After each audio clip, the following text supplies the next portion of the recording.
கலைஞர் நூற்றாண்டு பேருந்து நிலையம் சென்னை கிளாம்பாக்கத்துல இருக்கா, யாரு? கலைஞர் நூற்றாண்டு. அடுத்து கலைஞர் கருணாநிதி மத்திய பேருந்து நிலையம் திருப்பூர்ல. முத்தமிழ் அறிஞர் கலைஞர் மு கருணாநிதி ஒருங்கிணைந்த பேருந்து நிலையம் திருச்சியில. புதிய பேருந்து நிலையத்துக்கு அதான் வந்து பேர் வச்சிருக்காங்க. கலைஞர் நூற்றாண்டு நூலகம் மதுரையில. கலைஞர் கருணாநிதி பேனா நினைவகம் சென்னையில. கலைஞர் கோட்டம் திருவாரூர்ல. கலைஞர் கருணாநிதி நினைவு அருங்காட்சியகம் மதுரையில. கலைஞர் கருணாநிதி பல்கலைக்கழகம் கும்பகோணத்துல.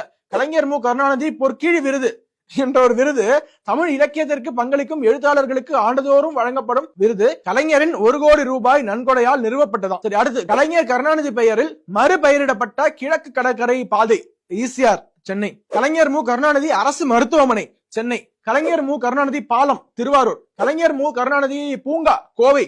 கலைஞர் மு கருணாநிதி மகளிர் மேம்பாடு திட்டம் தமிழ்நாடு. தமிழ்நாடு அரசால் மகளிர் மேம்பாட்டிற்காக தொடங்கப்பட்ட திட்டம் கலைஞரின் பெயரில் செயல்படுத்தப்படுகிறதா. அடுத்து கலைஞர் மு கருணாநிதி நூலகம் திருவண்ணாமலை. கலைஞர் மு கருணாநிதி அரங்கம் சேலம். கலைஞர் மு கருணாநிதி மாணவர் விடுதி தஞ்சாவூர். கலைஞர் மு கருணாநிதி விளையாட்டு மைதானம் நாகப்பட்டினம். கலைஞர் மு கருணாநிதி மணிமண்டபம் திருவாரூர். கலைஞர் மு கருணாநிதி பொறியியல் கல்லூரி திருவண்ணாமலை. கலைஞர் மு கருணாநிதி அரசு மேல்நிலைப் பள்ளி திருவாரூர். கலைஞர் மு கருணாநிதி மகளிர் கல்லூரி நாகப்பட்டினம். கலைஞர் மு கருணாநிதி சாலை சென்னை. கலைஞர் மு கருணாநிதி நல்வாழ்வு மையம் காஞ்சிபுரம். கலைஞர் மு கருணாநிதி விவசாயிகள் சந்தை திண்டுக்கல். கலைஞர் மு கருணாநிதி நினைவு நூலகம் கடலூர். கலைஞர் மு கருணாநிதி மக்கள் மன்றம் வேலூர். கலைஞர் மு கருணாநிதி இளைஞர் மையம் சிவகங்கை. கலைஞர் மு கருணாநிதி